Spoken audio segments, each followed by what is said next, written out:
Ananda.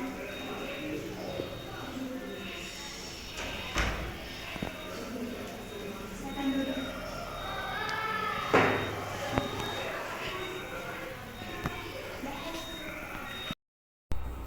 Nah, jadi Ananda yang jadi ibu semalam untuk melakukan konseling individual hari ini. Iya, Bu. Nah, kalau boleh ibu tahu namanya siapa? Nama saya Zahra Fitri. Oh, biasa dipanggilnya apa? Zi. Zi dari jurusan apa? Saya dari jurusan PGMI. PGMI. Nah, sudah semester berapa? Sekarang semester 3. Semester 3. Jadi ibu yang perkenalkan diri terlebih dahulu ya. Jadi nama ibu itu Tiara Silita Putri, bisa Ananda panggil dengan Bu Tiara. Nah, jadi sebelumnya Ananda sudah pernah mengikuti konseling individual? Belum pernah, ini pertama kali. Ini pertama kalinya ya. Nah, Ananda tahu konseling individual ini dari siapa? Dari teman. Dari teman. Jadi berarti temannya sebelumnya sudah pernah ya mengikuti konseling individual? Iya, sudah. Jadi sebelum kita memulai kegiatan kita pada hari ini, mungkin kita bisa berdoa terlebih dahulu supaya lancar ya kegiatan kita. Nah, berdoa dimulai. Selesai. Nah, jadi akan ibu jelaskan sedikit ya apa itu konseling individual. Jadi konseling individual itu ialah layanan yang ada di bimbingan konseling, di mana kita membicarakan tentang apa yang kamu rasakan, apa yang mengganggu kamu, baik itu dari pikiran dan perasaan, dan kita bicarakan secara bersama-sama untuk mencari solusinya.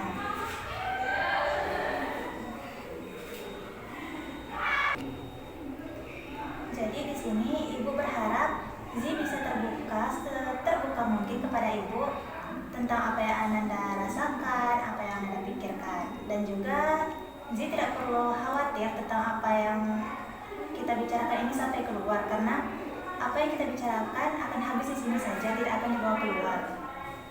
Nah, silakan Zi. Mungkin bisa Zi simpulkan sedikit tentang apa itu konseling individual. Jadi, konseling individual itu cara kita untuk mencari solusi dari permasalahan yang saya hadapi pada saat ini. Nah, iya betul. Nah, jadi mungkin sekarang bisa Zi ceritakan apa yang Zi alami yang mengganggu Zi akhir-akhir ini, belakangan ini. Jadi gini, Bu. Saya kan orangnya agak pendiam. Jadi kalau di kelas itu saya sering diam. Nah, setiap dosen bertanya, kan saya tahu jawabannya, tapi saya takut buat ngeluarin pendapat saya. Nanti ada teman yang menjawab pertanyaan dosennya, jawabannya itu sama jawaban saya. Jadi saya agak ngerasa, kok nggak saya aja yang jawab tadi. Jadi apa yang membuat Zi takut untuk berbicara, untuk menjawab pertanyaan dari dosennya? Takut saya terus nanti diketawain sama teman-teman. Apakah Zi sebelumnya pernah mengalami kejadian yang seperti itu? Seperti ditertawakan saat menjawab atau bagaimana? Saya waktu SMA dulu, waktu itu kan saya presentasi, disuruh presentasi sama guru. Nah, waktu di saat presentasi itu saya diketawain sama teman-teman. Jadi teman-teman sekelas kamu waktu itu mereka menertawakan itu seperti apa? Kan waktu saya presentasi, terus saya ada ngelakuin salah ngasih jawaban dari pertanyaan mereka. Nah, pas saya menjawab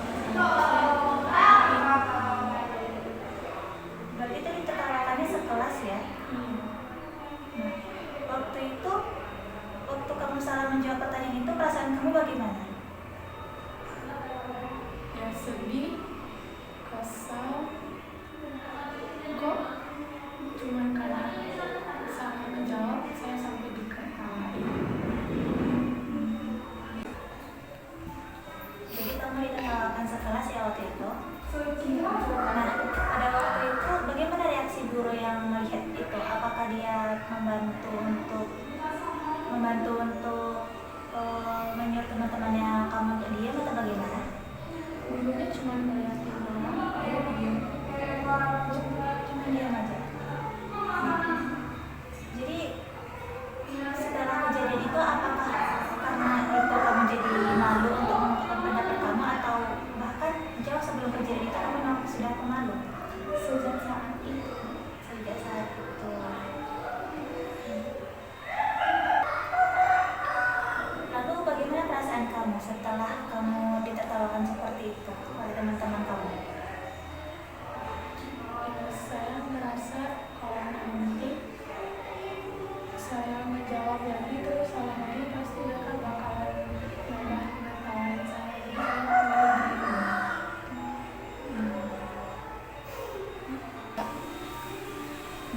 Jadi gara-gara kejadian itu membawa efek ya kepada kamu sampai sekarang walaupun sudah di situasi yang berbeda ya.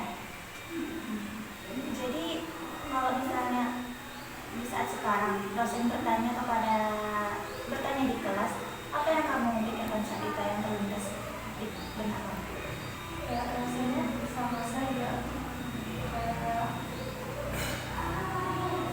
takut aja pasti nanti kalau saya jawab salah saya akan ketawain lagi. Walaupun belum tentu ya akan ditertawakan oleh teman-teman kamu.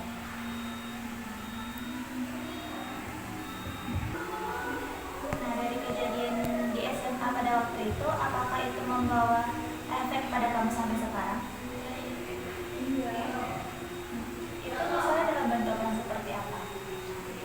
ya saya selalu niat pas waktu diketawain terus di waktu dosen nanya bakalan kegarap gitu.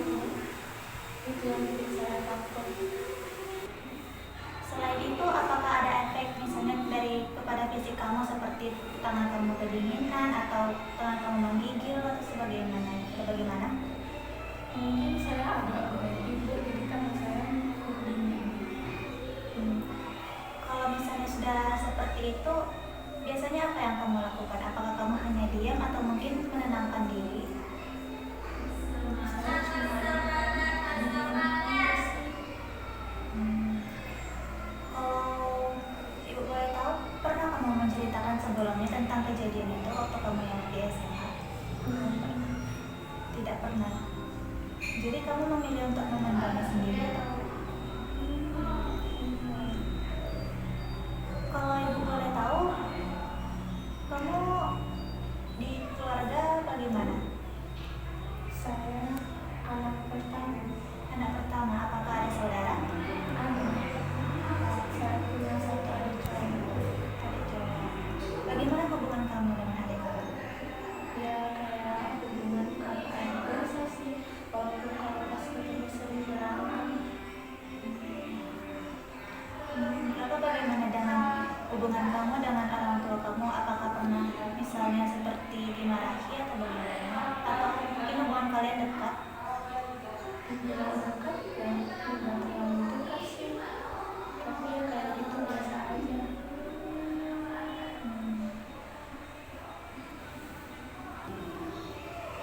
Kamu pernah tidak untuk bercerita kepada orang tua kamu? Nggak pernah. Tidak pernah. Jadi orang tua kamu itu sibuk atau bagaimana? Orang tuaku sibuk kerja. Sibuk kerja. Kalau ibu boleh tahu orang tua kamu itu bekerja apa? Orang tuaku jualan di pasar tuh. Oh, jualan di pasar. Kalau itu berarti Nah, jadi orang tuanya itu pulangnya jam berapa? Kan pergi pagi-pagi terus nanti pulangnya agak sore ya pas udah malam lagi baru sampai di rumah. Kalau misalnya bertemu di rumah itu bagaimana? Untuk saling berbicara dengan orang tua itu? Ya kan saya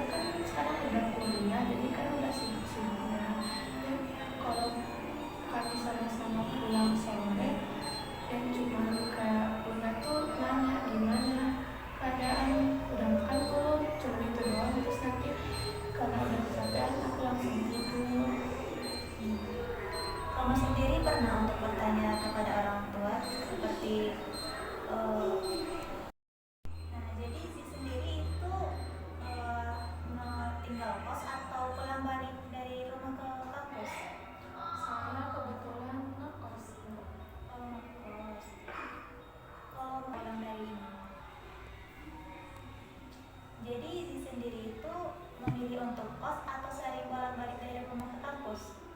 Saya kebetulan kos Bu. Ngekos. Jadi Zi sendiri memilih untuk tinggal di kos atau bolak-balik dari rumah ke kampus? Saya kebetulan ngekos Bu. Ngekos. Kalau ibu boleh tahu berapa kali kamu pulang ke rumah itu? Saya pulang waktu libur semester. Lalu bagaimana kalau misalnya kamu berkomunikasi dengan orang tua? Lewat telepon sih, tapi jarang. Ya. Kalau ibu boleh tahu, jarangnya itu yang seperti apa sih? Apakah itu 1 kali seminggu atau 1 kali sebulan apa bagaimana?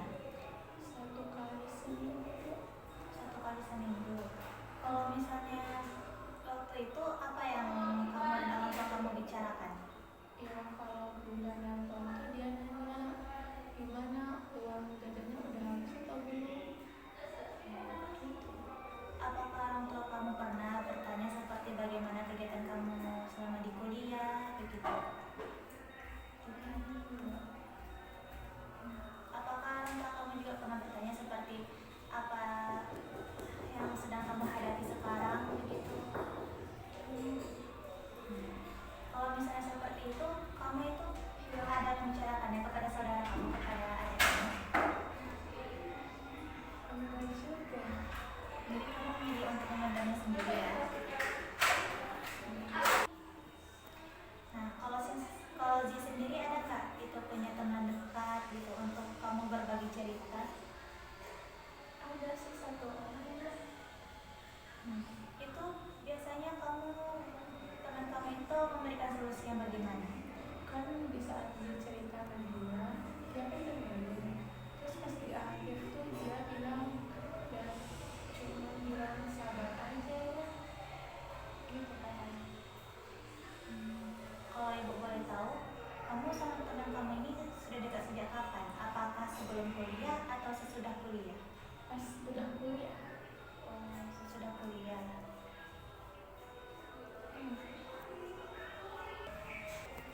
Nah, jadi Zi, ibu juga pernah mengalami hal yang serupa yang dirasakan sekarang.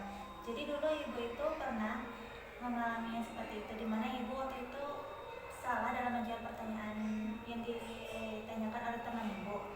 Nah, pada saat ibu menjawab pertanyaan teman ibu tersebut, ibu ditertawakan sekelas juga. Gitu. Bahkan waktu itu guru yang sedang mengajar di situ pun juga hanya melihat ibu saja, tidak ada niatan untuk membantu. Tapi pada waktu itu ibu juga sama sih seperti yang dirasakan ibu, malu, kesal, sedih, karena ibu merasa itu seperti dipermalukan kan di depan teman-teman gitu. Apalagi pada waktu itu ibu juga tidak ada teman-teman yang seperti membela ibu untuk membela ibu.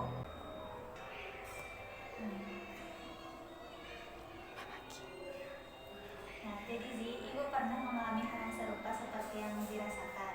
Nah, jadi dulu ibu juga pernah menjawab salah dalam menjawab pertanyaan teman ibu. Pada saat ibu menjawab pertanyaan tersebut, teman-teman di kelas ibu menertawakan ibu. Lalu pada waktu itu guru yang ada pada saat itu pun juga hanya diam melihat ibu saja tanpa ada niatan untuk menghentikan teman-teman itu untuk tertawa. Dan juga pada saat itu juga tidak ada teman-teman ibu yang mau membela ibu. Pada saat itu ibu juga merasa sedih, kesal, malu karena seperti merasa dipermalukan begitu kan. Nah, jadi pada waktu itu yang ibu lakukan adalah ibu memberanikan diri terlebih dahulu untuk menerima kalau misalnya ibu itu memang salah dalam menjawab pertanyaan tersebut. Dan juga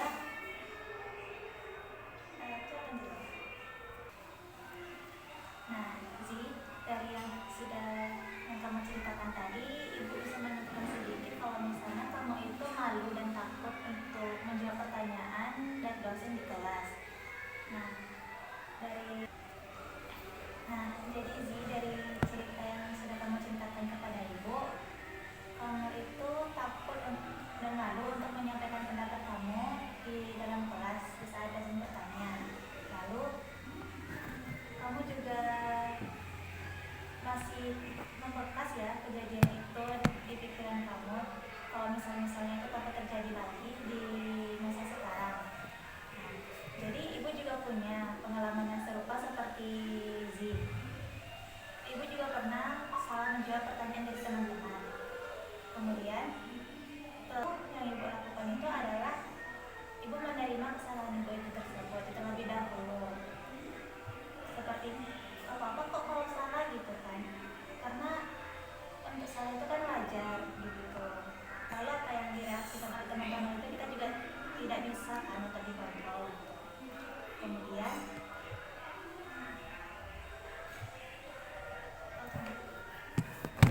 apa ya?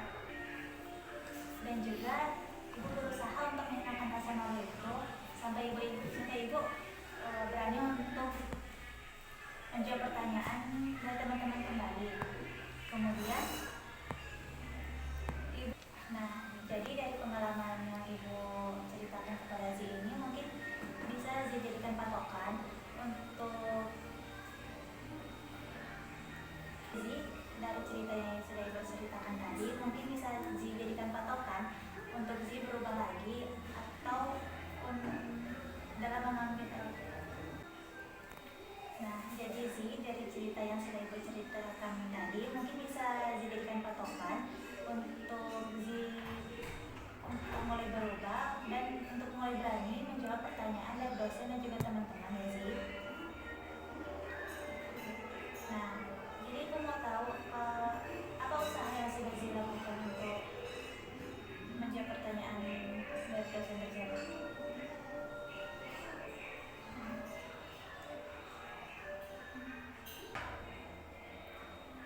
Jadi Zi usaha apa yang sudah Kak Zi lakukan untuk menjawab pertanyaan dari dosen di kelas? Sekarang ini saya udah berusaha untuk berani menjawab pertanyaan dari dosen. Misalnya Zi, kalau kejadian waktu SMA terulang lagi, kira-kira apa yang akan Zi lakukan pada saat itu? Saya berusaha untuk nggak terpengaruh sama kejadian di masa lalu dan bakalan tetap berusaha untuk memberanikan diri supaya ya bisa menjawab pertanyaan dosennya.